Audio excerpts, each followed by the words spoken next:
Loves, let's be real. University life can be hard, right? I know. Juggling assignments, maybe a part-time job, motherhood like myself, being a wife, and many other things. And in this whole chaos, it's so easy to miss out on the things that should literally be helping you. In this video, I'll be breaking down those universities facilities that you should not be ignoring. If you haven't subscribed to my channel, my name is Winnie, and on this platform I share my experiences as an international student currently studying in the UK. Welcome. Please click the subscribe button, please like, please share and subscribe, and let's get into it.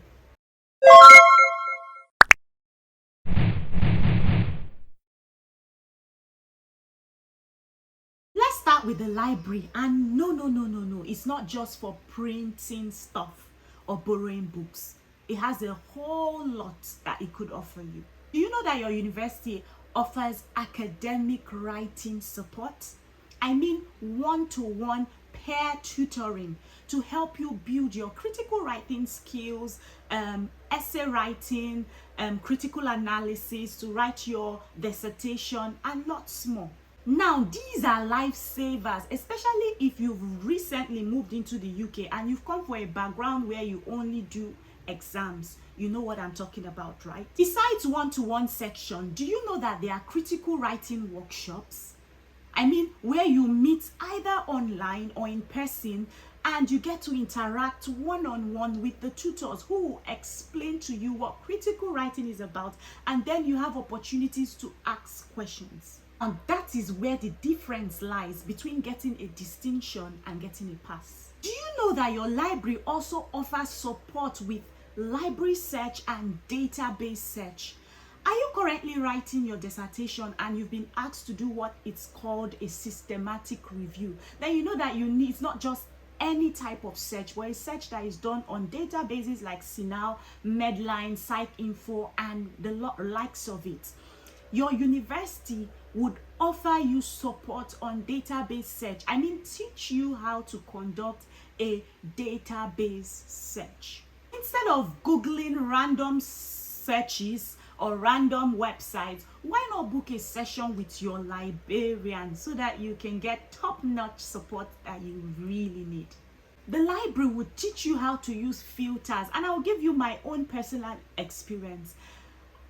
During the course of my program, I had to do a systematic review, and I struggled because, to be fair, it was my very first time in the UK. And I booked a session with the librarian. They walked me through, not just talked me through, walked me through how to conduct a search using keywords, taught me how to limit my search, how to expand my search using filter words, using asterisks. Lots of things I learned, and that information has stuck with me since then.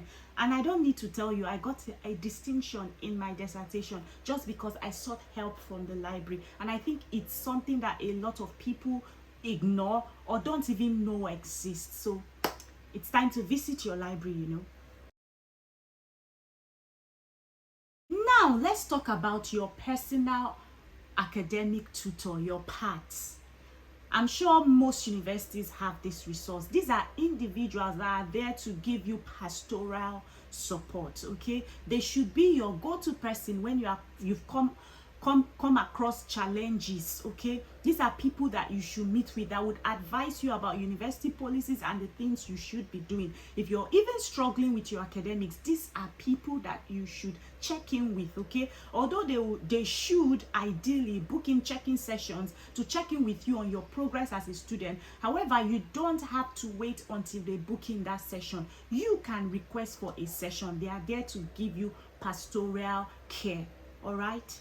And let me give you an example of how I benefited from my the facility that the university put in place. When I found out I was pregnant and I was on a nursing program, of course I was excited getting pregnant after how many years. I was happy about it, but on second thought, I became terrified because I thought, oh, I've lost my place on the course, okay? And I summoned courage and booked an appointment with my pa, and that marked the changing point. She literally explained the university policy to me, put my mind at ease, was excited for me. And for every placement I went to, she came in person to each placement unit, sat down with the ward manager, myself, my assessor, and did a risk assessment, and would tell me, make sure you're not doing this, make sure you're doing this. And at the end of the day, everybody signed that document. That made me feel, it made me feel loved. Let me put it that way. It made me feel supported. Okay, that was the kind of support I needed, and that helped me. I didn't have to miss a day placement. I didn't have to miss out on my course. I followed through and progressed all through my course. Why? Because I took advantage of the facility the university put in place in terms of the personal academic tutor. So these people are there. It's not just if you find out you're pregnant like myself. If you're struggling, like I said earlier, with your academics, book a session with them.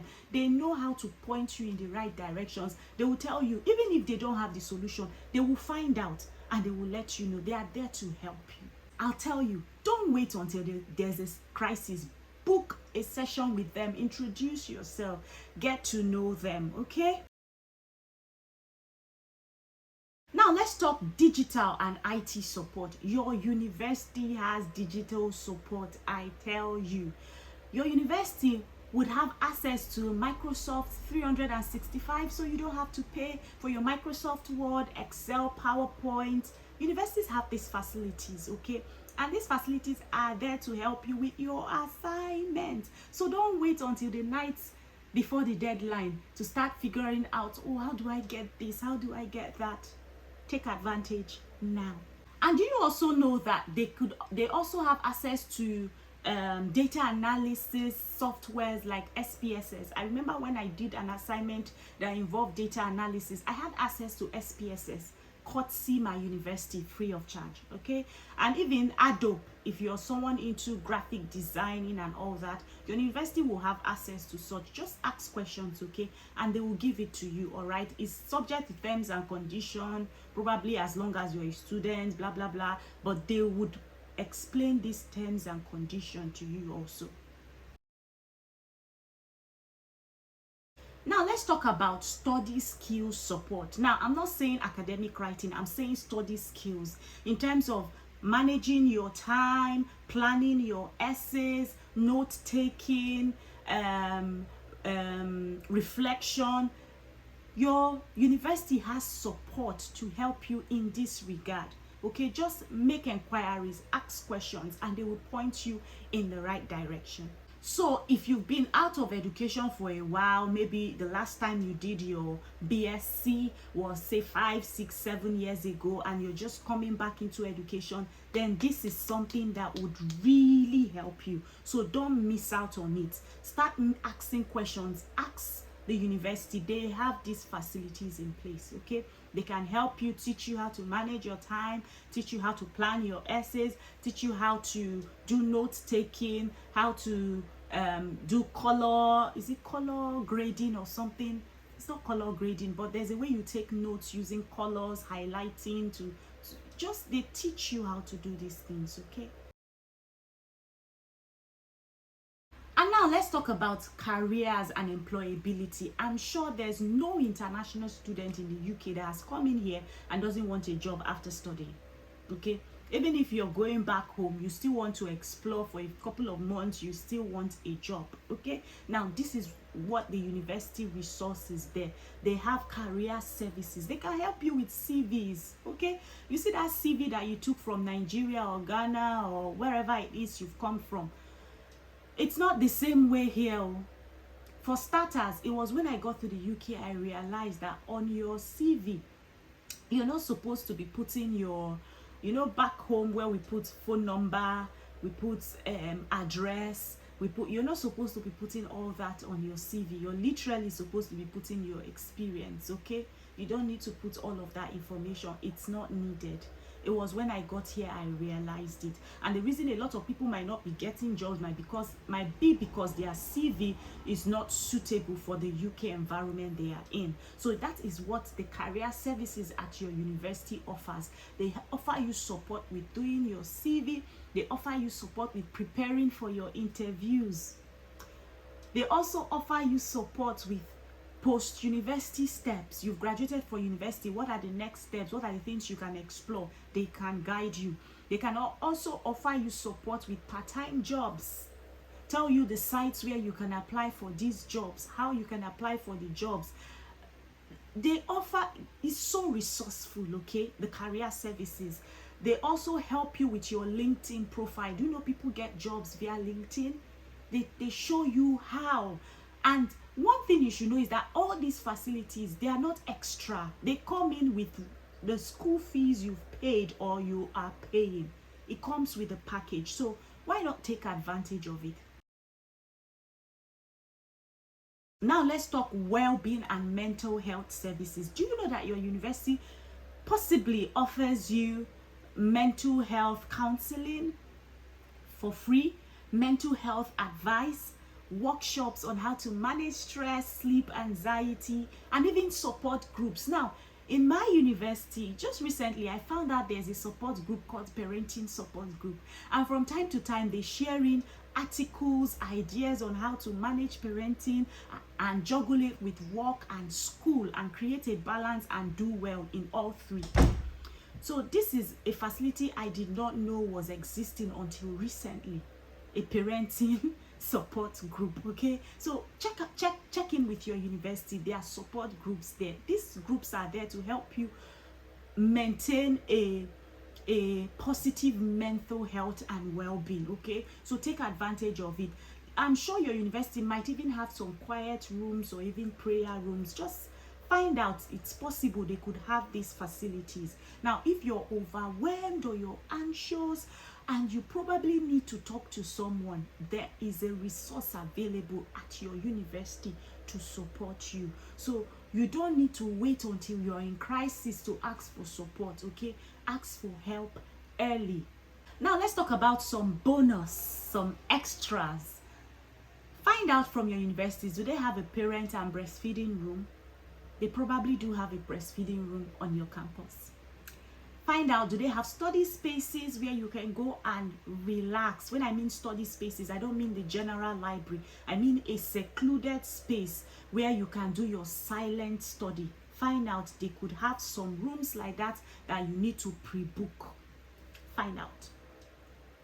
Also, find out from your university if they have some maybe hardship funds and the likes. Now, if you are an international student, be careful. You shouldn't be accessing public funds, but find out from your university. Okay, if you are a home student, they probably have some sort of fundings to support you one way or the other. Now, sometimes you don't actually know these things exist until you do, but now you know that these facilities exist. So what would you be doing? Now, if you are a university student, please pop in the comment section. Let me know which of these facilities have you explored and what has been your experience with them. If you haven't, let me know in the comment section which of these facilities would you be exploring, would you be engaging with, and I would like to know what the feedback on that is. And I hope you enjoyed this video. If you haven't subscribed yet, please click on the subscribe button. Please like, please share, and please comment. And until we meet again, guys, keep winning and enjoying life. And I love you guys. Bye.